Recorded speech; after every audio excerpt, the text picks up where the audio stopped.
Apakah Syiah itu Iran? Iya apa tidak? Itu ada Palestina, ada Libanon, ada Yordania, ada Yerusalem dan sebagainya. Sampai sini paham ya Bapak Ibu ya? Kita runut lagi nih. Kita ambil yang kita potong yang Persia saja. Yang Persia. Persia ini dulu bukan Syiah. Agama asli Persia ini pada masanya itu Majusi. Nah, agama aslinya Majusi.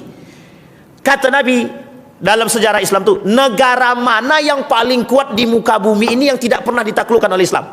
Tak ada. Dalam sejarah negara terkuat di dunia yang bisa menaklukkannya cuma satu, Islam. Bapak Ibu boleh coba bukan Roma, Romawi. Siapa yang menaklukkan? Yerusalem pada masanya siapa yang menaklukkan? Baginda Nabi Muhammad sallallahu alaihi wasallam, Umar bin Al-Khattab, Salahuddin Al-Ayyubi. Nah, sekarang Babilonia, Persia, Bizantium sama semua Pak. Ditaklukkan sama Muslim semua. Islam semua yang menaklukkan itu. Konstantinopel pada masa yang terkenal gagah perkasa, siapa dia? Muhammad Al-Fatih, penakluknya. Hanya dapat dalam mimpi kan.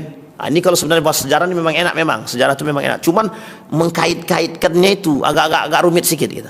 Nah, apalagi yang dikaitkan itu adalah ideologi. Nah, nanti kapan kok bisa Turki itu menjadi orang-orang yang supi keliling-keliling gitu kan? Nah, itu lain lagi sejarahnya gitu. Nah, kita singkatkan pada poin yang tadi. Nah, Persia Majusi. Setelah kemudian ditaklukkan oleh Islam, berubah dari Majusi berubah menjadi Islam. Islamnya Ahlus Sunnah wal Jamaah. Nah, ini ikut menaklukkan Persia. Muslim Ahlus Sunnah wal Jamaah, mengikuti sahabat Nabi, mengikuti tabi'in. Uniknya pada masa Turki Utsmani ada kelompok yang disebut dengan dinasti Safawiyah.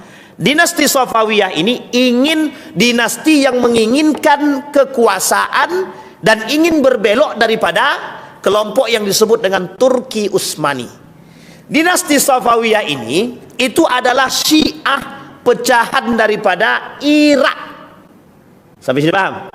Keluar daripada kelompoknya Syiah yang di Irak.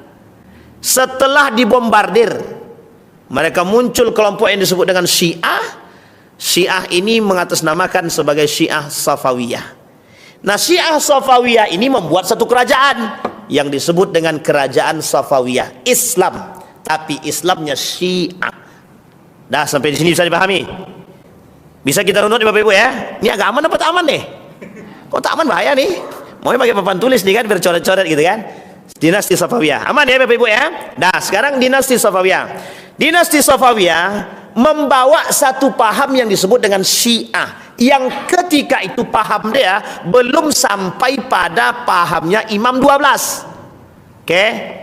Di tengah perjalanan seorang ulama Syiah Safawiyah bermimpi bertemu dengan baginda Nabi Muhammad SAW yang melilitkan di kepala dia 12 lilitan, yang dipahami oleh ulama tersebut karena ulama ini termasuk yang tidak suka dengan Turki Utsmani. Dah sampai sini paham ya? Termasuk yang tidak suka dengan Turki Utsmani karena ada salah satu di antara saudaranya yang dibunuh. Singkat cerita, kebencian semakin menjadi dan dia bekerja sama dengan Inggris untuk menaklukkan Turki Utsmani, diberikan sarana untuk ikut berperang melawan Turki Utsmani. Sampai sini paham keberpihakannya Bapak Ibu? Kemana keberpihakannya? Inggris. Apa kepentingannya? Kepentingannya apa Bapak Ibu? Kekuasaan. Berarti politik itu bukan? Politik. Sekarang pertanyaannya, di mana letak poin ideologinya? Ntar dulu. Jangan masukkan dulu. Dah, singkat cerita. Agak aman sedikit nih. Dari situ Bapak Ibu, setelah dapat lipatan dalam mimpi tadi, ini ulama yang mendekat nih kepada penguasa nih, sehingga pahamnya kelompoknya tadi mengacu kepada ulama yang bermimpi dapat lipatan. Dipahamilah bahwa lipatan yang 12 itu, cara dia memahaminya itu spontan. Dipahaminya bahwa itu adalah takwil mimpi. Takwil mimpinya lipatan 12 itu karena di kepala berarti pemimpin, sehingga pemimpin itu di dalam bahasa Arabnya imam. Maka diambillah kalimat itu imam, karena dia lipatannya 12, dibuatlah lipatan 12. Sampai sini paham? Lipatan 12 itu dimulai dari siapa? Ali bin Abi Thalib. Ali bin Abi Thalib. Kemudian Al-Hasan wal Husain, Ali Zainal Abidin yang tersisa satu-satunya dari Al-Husain, yang tersisa satu-satunya dari Al-Husain dalam perang Karbala, yang tidak ikut karena sakit di tenda. Itu yang tak ikut tuh Ali Zainal Abidin, anak daripada Al-Husain. Nah, sampai sini paham ya? Ini kelak yang mewarisi daripada keturunan baginda Nabi Muhammad SAW setelahnya. Nah, jadi sini urutannya di situ. Singkat cerita lagi. Nah, singkat cerita, ketika itulah kemudian dia kata kepada kerajaan Safawiyah, agama resmi kita yang berbau Sunni buang. Apa konsekuensinya? Yang tidak mau ikut paham mereka sebagai paham terkuat di kerajaan Safawiyah, semuanya harus disingkirkan. Semuanya harus disingkirkan, termasuk yang berpahamkan Ahlus Sunnah wal Jamaah yang lebih tepat disebut dengan Sunni. Terjadilah tragedi pembunuhan terhadap paham-paham Sunni tadi. Jadi orang-orang yang ikut paham Sunni bunuh, yang tak mau ikut bunuh. Jadi kalau Bapak Ibu tengok dalam sejarah, pembunuhan yang dilakukan, pembantaian yang dilakukan oleh Syiah terhadap orang Sunni ada pada 4 titik terbesar. 1 Yordania, yang kedua Libanon, yang ketiga Irak, yang keempat ada pada Suriah. Ini yang terbesar tuh Pak. Dan itu di atas puluhan ribu itu pembunuhan yang mereka lakukan terhadap kelompok Sunni. Ini bukan dalam sedang menghakimi Syiah. Paham ya? Bukan sedang dalam menghakimi Syiah, tapi ini sejarah. Nah, singkat cerita Bapak Ibu, dijadikanlah agama paham resmi di situ, mazhab resminya adalah Syiah. Disinilah Bapak Ibu, bahasa Syiah sudah menjadi, maka bergantilah kepengurusan. Sulaiman ini bertikai dengan Reza Khan namanya. Reza Khan. Reza Khan inilah kelak yang akan mengambil alih kekuasaan dinasti Safawiyah yang kelak dirubah menjadi revolusi Islam Iran. Sampai sini paham ya? Dari dinasti kerajaan, dari sistem kerajaan menuju perdana menteri, dari perdana menteri menuju revolusi Islam Iran yang dinahkodai oleh Muhammad Reza Pahlavi. Dirubahlah namanya oleh dia 1935, dari Persia berubah menjadi Iran. Diambil dari orang asli pribumi. Oleh Reza Pahlavi dianggap dia adalah orang asli pribumi. Asli pribumi Persia itu nama kelompoknya Arya. Apa namanya Bapak Ibu? Arya. Sehingga Arya ini disebutlah Iran. Panggilan Iran itu diambil dari nama Arya tersebut. Artinya dia, Reza Pahlavi kata, kalau Persia orang tidak kenal asli pribumi. Kalau bahasa lainnya begini, apa namanya ya, mengangkat local wisdom. Nah, kalau bahasa lainnya local wisdom lah, mengangkat budaya lokal biar orang kenal. Sebenarnya bukan itu. Sebenarnya bukan itu. Ketidaksukaan Reza Pahlavi terhadap komunitas yang disebut dengan dinasti Safawiyah. Sampai sini pahami Bapak Ibu ya? Reza Pahlavi bukan bagian daripada dinasti Safawiyah. Sekarang kita lihat, apakah Iran itu Syiah dan apakah Syiah itu Iran? Dari pemaparan saya dari awal sampai sekarang, Bapak Ibu bisa paham atau tidak? Apakah Syiah itu Iran dan apakah Iran itu Syiah? Kira-kira sudah bisa dipahami? Sekarang saya tanya dulu. Nih, jangan diam aja Bapak Ibu. Apakah Syiah itu Iran? Iya apa tidak?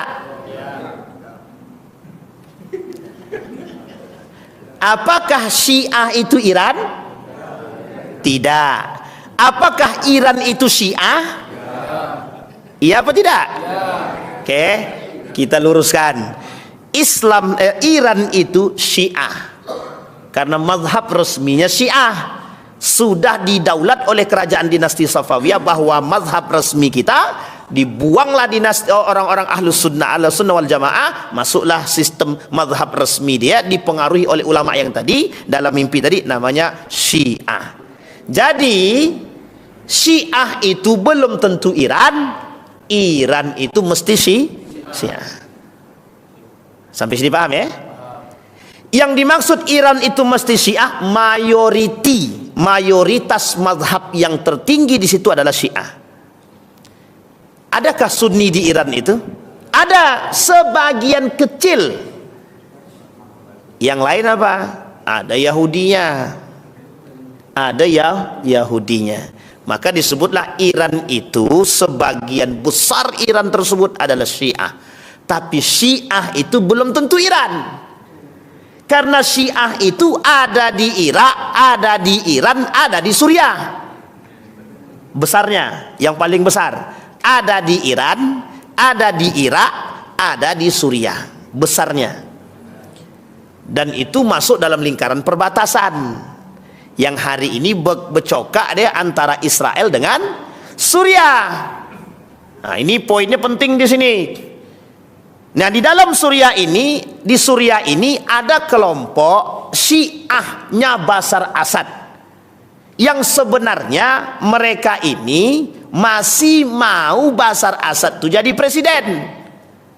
Ada sebab, ada. Apa sebabnya? Karena Bashar Assad ini bagian daripada mereka.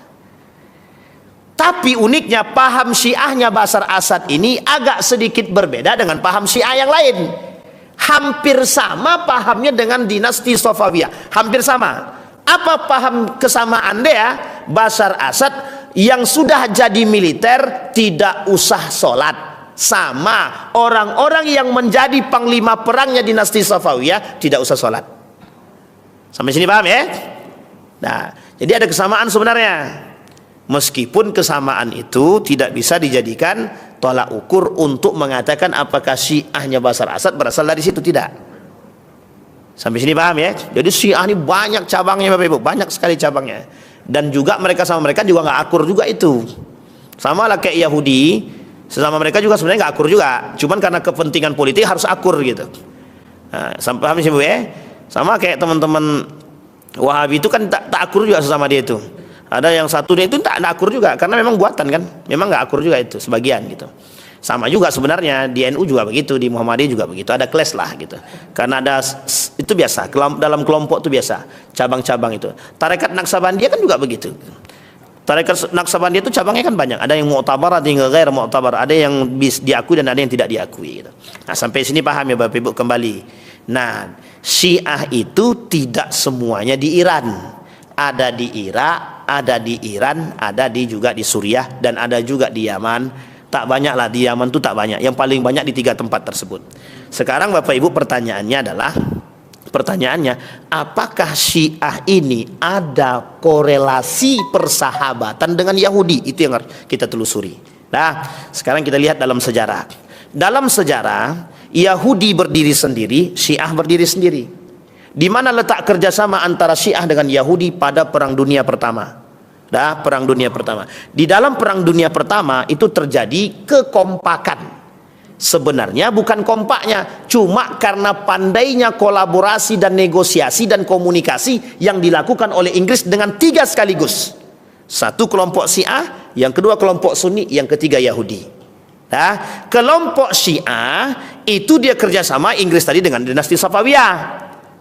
Yang kedua, Inggris ini kerjasama dengan Ahlus Sunnah dalam revolusi Arab. Yang ketiga, Inggris kerjasama dengan Yahudi untuk mengambil tempat yang ada di Palestina. Janjinya terhadap Yahudi, kalau Yahudi mau bantu Inggris dalam Perang Dunia Pertama ini, maka silahkan ambil tempat yang ada di Palestina. Oke, Yerusalem. Begitu juga yang dikatakan oleh Syiah terhadap kelompok Yahudi. Oke, sampai sini. Dan Syiah pernah ingin menaklukkan Palestina pada masanya. Kapan itu? Ketika Persia menaklukkan Babilonia. Ketika Persia menjadi negara paling berkuasa, ketika menaklukkan